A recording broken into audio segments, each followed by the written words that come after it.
జనవరి 20, 2024న సుందరయ్య విజ్ఞాన కేంద్రం దొడ్డుకుమరయ్య హాలులో ఒకరోజు సంగోష్ఠి సెమినార్ నిర్వహించడం జరిగినది. ఇథనాల్ ఇంధనం కంపెనీలు తెలంగాణలో వివిధ జిల్లాల్లో నెలకొల్పుటకు నిశ్చయమైన సందర్భంగా వివిధ జిల్లాల నుంచి బాధిత గ్రామాల ప్రజలు ఈ సమావేశానికి హాజరై తమ అభిప్రాయాలను పంచుకోవటం జరిగినది. ఈ సందర్భంగా హైదరాబాదులోని ప్రజాస్వామికవాదులు, మేధావులు మొదలగు వారు, ఇంజనీర్లు మొదలగు వారు పాల్గొని ఇథనాల్ వలన ఈ ఇంధనం కంపెనీ వలన ఫ్యూచర్లో జరిగే పరిణామాలను వివరించడం జరిగినది. ఈ సందర్భంగా హరగోపాల్ అధ్యక్షత వహించగా ఇంజనీరు డాక్టర్ బాబురావు గారు మాట్లాడుతూ ఆహార పంటల ద్వారా ఇంధనాన్ని తయారు చేయటం ఎంతవరకు సమంజసం అంటూ ప్రశ్నించారు. ఈ సందర్భంగా తను మాట్లాడుతూ రేఖాచిత్రం ద్వారా వివిధ మేధావులు, శాస్త్రవేత్తలు ఈ అంశం పైన ఏ విధంగా స్పందించారో వివరించటం జరిగినది. ఈ వివరణలో కొంత చర్చ కూడా జరిగినది. ఆ విషయాలను ఆయన తీసిన రేఖాచిత్రం ద్వారా మనం ఇప్పుడు తెలుసుకుందాం. చాలా జననం, జీవనం, మరణం 3 దశల్లో మనిషి ఎట్లా కొనసాగుతాడని దాని గురించి ఇదే where do we come from అనే దాని మీద ఒక జపనీస్ నోబెల్ లారెట్ కూడా బయాలజీ, మాలిక్యులర్ బయాలజీ పుస్తకం కూడా రాశాడు. సో గాంధీ మహాత్ముడు స్వాతంత్రం వచ్చిన నాడే ఆయనకు అర్థమైంది అసలు మన వలస పాలకులు మనం వదిలేసి వెళ్ళారు, కానీ వాళ్ళ భావజాలం ఇంకా మనం వదిలించుకున్నాం అనుకుంటున్నాం. కానీ ఈ అభివృద్ధి నమూనా ఏదైతే ఉందో వాళ్ళు వదిలిపెట్టి వెళ్ళింది, దాన్ని ఇంకా పట్టుకుని పీకులాడి ముందుకెళ్తున్నాం, ప్రగతిలో బాటలో వెళ్తున్నామని మాట్లాడుతున్నాం. ఆయన ఇప్పుడు ఏమన్నాడు, పాశ్చాత్య దేశాల పద్ధతిలో పారిశ్రామికీకరణ అవలంబించి ప్రపంచాన్ని గొలుసుల్లో కట్టువేయటాన్ని భగవంతుడు నివారించుగా అన్నాడు. ఎందుకన్నాడు? ఆయన మాత్రం అర్థం కాలేదా? ఆయన దేశానికి వ్యతిరేక, భారతీయులు బాగా బతకాలని ఆయనకి లేదా? మన దేశము అలాంటి ఆర్థిక దోపిడీ మొదలెడితే ప్రపంచాన్ని మిడతల తోటలాగా గడ్డి పరచు మిగలకుండా చేస్తుంది అన్నాడు. ఇప్పుడు మనం చూస్తున్నాం ఆల్రెడీ ఒక భూమి ఒకటే, భౌతికమైనది భూమి ఒకటే, భౌతికంగా దానికి పరిమితులు ఉన్నాయి. భౌతికంగా పరిమితమైన భూమి లోపల పరిమితమైన వనరులు మాత్రమే ఉంటాయి. ఆ పరిమితమైన వనరులతోనే ఏది అభివృద్ధి అంటారో, ఏది వృద్ధి అంటారో వాటితోనే జరగాలి. ఏ ఖనిజం కావాలన్నా, నీరు కావాలన్నా, చమురు కావాలన్నా, ఇంధనం కావాలన్నా అన్ని భూమి నుంచే రావాలి. ఆ ఉన్నవన్నీ కొందరే కొల్లగొట్టేస్తూ ఉంటే, ఆ బీదరికం అలాగే కొనసాగుతుంటే ప్రపంచం ఎక్కడికి పోతుంది? ఇవాళ జరుగుతుంది తీవ్రమైన అసమానతలు. ఇవాళ చాలా మంది ప్రపంచంలో ఉన్న ఆర్థికవేత్తలంతా హెచ్చరించేది ఏంటంటే, మిగిలినవన్నీ మర్చిపోండియా, ఈ అసమానతలే ఈ సమాజానికి పెద్ద అచలిపాతమైన చెప్తున్నాడు. విపరీతమైన ప్రమాదం. ఇంత అసమానతలతో ఈ సమాజం కొనసాగటం అసాధ్యమే. అదే జరుగుతుంది. ఎంతగా పెరిగిపోతున్నాయి అసమానత. ఇక ఐన్స్టీన్ అన్నాడు, మనం ప్రపంచం ప్రమాదకరంగా ఉందంటే సన్నాసుల వల్ల కాదు, మన బట్టి మంచి వాళ్ళ వల్లే. ఎందుకంటే మనం దేని గురించి స్పందించం, అందువల్లనే ఇలా అవుతుందంట. ఈయన మార్టిన్ లూథర్ కింగ్ అయితే చానాడు వియత్నాం వారి గురించి ఆయన మాట్లాడలేదు. అందరూ అన్నారు ఎందుకు మాట్లాడలేదంటే అప్పుడు ఆయన చెప్పాడు, మన మౌనం అనేది ద్రోహం అన్నాడు. అందుకని ఎలాంటిది అన్యాయం జరుగుతున్నప్పుడు అందరం ఖచ్చితంగా నోరు చేసి మాట్లాడాల్సిందే, మాట్లాడకపోతే అది ద్రోహం అవుతుంది అన్నాడు. ఇది పర్యావరణం అంటారు. పర్యావరణాన్ని కాపాడుతున్న వాళ్ళందరూ కూడా ఆదిమ జాతి ప్రజలు, ఆదివాసులు, నేటివ్ పీపులే, అబారిజిన్స్, తెగల వాళ్ళే. మనమంతా కూడా గొప్ప జీవితం కోసం పర్యావరణాన్ని విధ్వంసం చేస్తున్నాం. పర్యావరణంతో సమతుల్యతతో మనం అంతసేపు రాజీ పడతాం. అవును ఇది కావాలి కదా, ఇది బాగా బతకాలంటే ఈ కనీస అవసరాలు కావాలి కదా అంటాం. ఆ కనీస అవసరాలు ఎవరికి లేకుండా మనకు వస్తున్నాయి అనేది మనం ఎంతమంది ఆలోచిస్తున్నాం?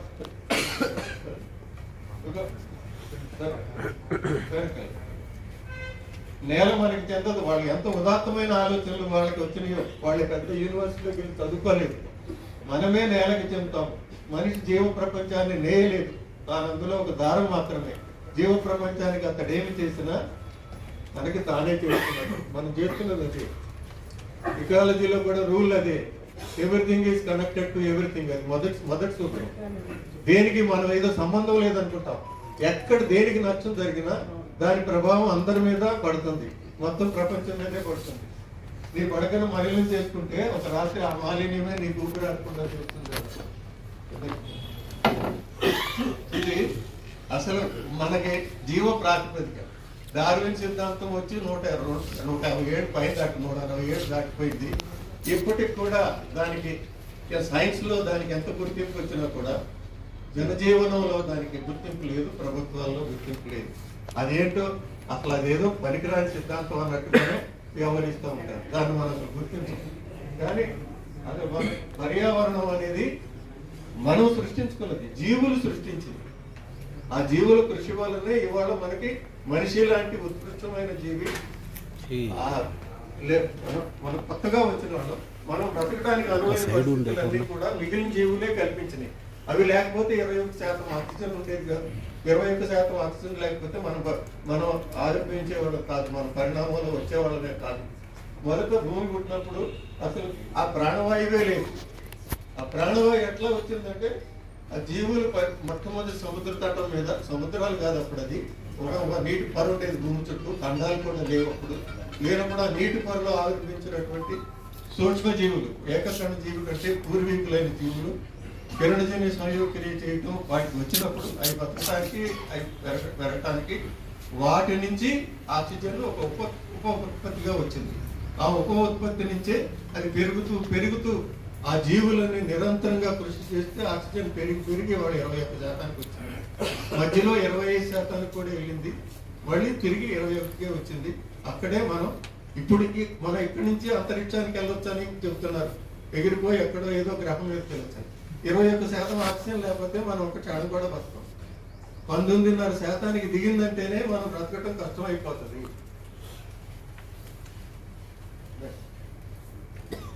పర్యావరణం అంటే మనతో సహా మన చుట్టూ ఉన్నటువంటి పర్యావరణంలో మనం కూడా ఒక భాగమే.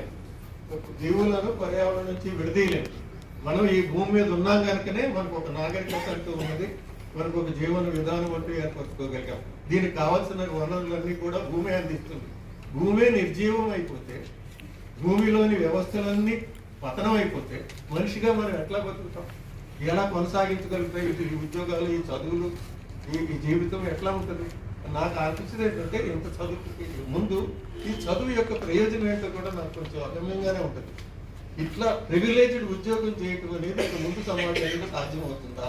కొంతమంది మాత్రమే బాగా చదువుకుని గొప్ప ఉద్యోగాలు చూసుకుంటూ కూర్చుంటే మిగిలిన జనం పరిస్థితి ఏంటి? వీళ్ళకే వనరులన్నీ ఇస్తూ ఉంటే, ఒక యూనివర్సిటీ పెట్టి వాళ్ళకి ఫండింగ్ ఇచ్చి వాళ్ళకి అన్నీ ఇస్తూ ఉంటే మిగిలిన సంగతి ఏంటి? అలాంటి విద్య మనకు కావాలా? ఎలాంటి విద్య కావాలనేది ఇవాళ చాలా ఆలోచనలు జరుగుతున్నాయి. వాటి మీద కొత్త సమాజం ఎలా రావాలి? ఎందుకంటే ఇవాళ ఖచ్చితంగా చెప్పేది ఏంటంటే, ఈ సమాజానికి కొనసాగింపు లేదు. నోబెల్ బహుమతి గ్రహీతలు 2018లోనే చెప్పారు, మనం ప్రస్తుతం అనుసరిస్తున్న మార్గంలో కొనసాగలేము, కాలయాపనకు సమయం ముగిసింది అని చాలా స్పష్టంగా చెప్పారు. ఇప్పుడు కూడా మళ్ళీ హెచ్చరికలు చేస్తూనే ఉన్నారు. కానీ ఎక్కడ మనకు పట్టలేదు. ఇదే విధానంలో ఇలాగే అభివృద్ధి చెందాలనుకుంటున్నాం. అది పరిణామాల విధానంతో అనవసరమైన ఉత్పత్తులన్నీ చేస్తున్నాం. ప్రధానమైన సమస్య మనకి ఉత్పత్తి విధానంతో ఉన్నది, లాభం కోసం ఉత్పత్తి చేసే విధానంలో ఉన్నది. అది మారకుండా సైన్స్ లో నార్మల్ గా చాలా మంది శాస్త్రవేత్తలు రాజకీయం మాట్లాడారు, వాళ్ళ పరిశోధనలు వాళ్ళు చేసుకుంటూ ఉంటారు.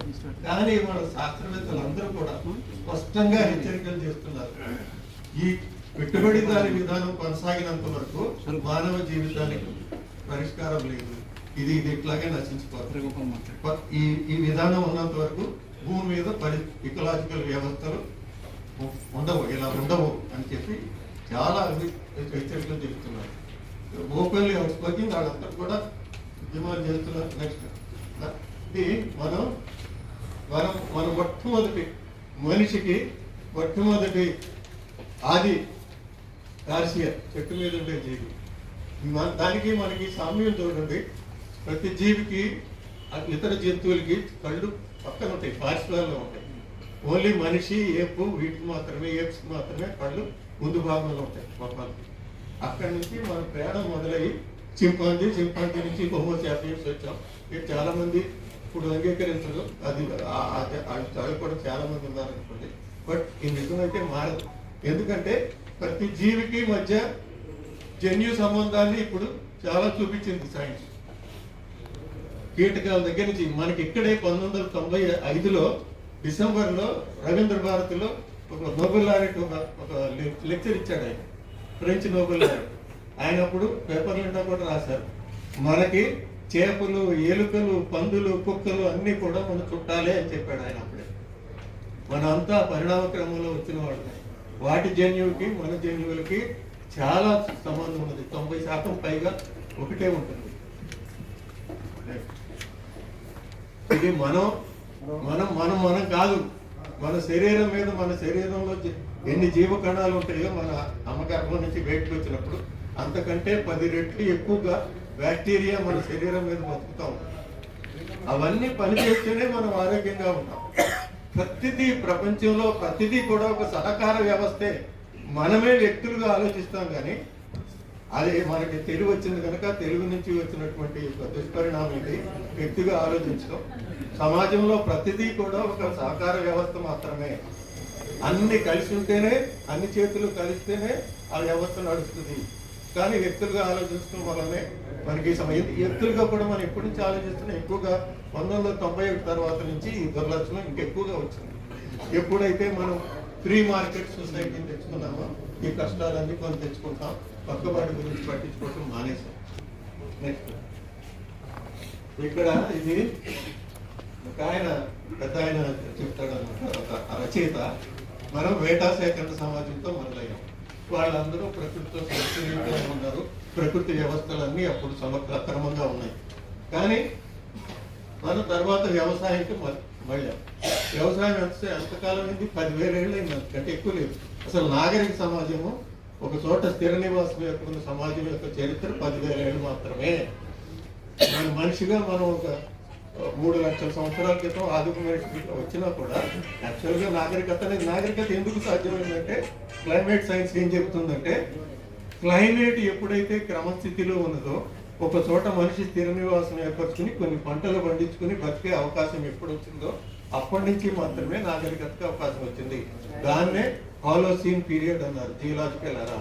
హాలోసీన్ పీరియడ్ లో మాత్రమే సీజన్స్ అన్ని ఒక క్రమంలో రావటం, ఉష్ణోగ్రతలు కూడా క్రమబద్ధంగా ఉండటం, దాన్ని మనం రైతు కూడా వ్యవసాయం చేసుకునే వాడు గుర్తించి ఆ సీజన్స్ ప్రకారం వ్యవసాయం చేసుకోగలగటం, అవన్నీ ఇప్పుడు మారిపోయింది. ఎందుకంటే మనం పారిశ్రామిక విప్లవం తర్వాత చుట్టూ ఆవరించి ఉన్న గాలి యొక్క కాంపోజిషన్ మార్చేసాం, గాలినే మార్చేసాం. అందుకని ఇప్పుడు ఏమంటున్నారంటే ప్రజెంట్ యుగాన్ని 1950 తర్వాత మానవ యుగం అంటున్నారు.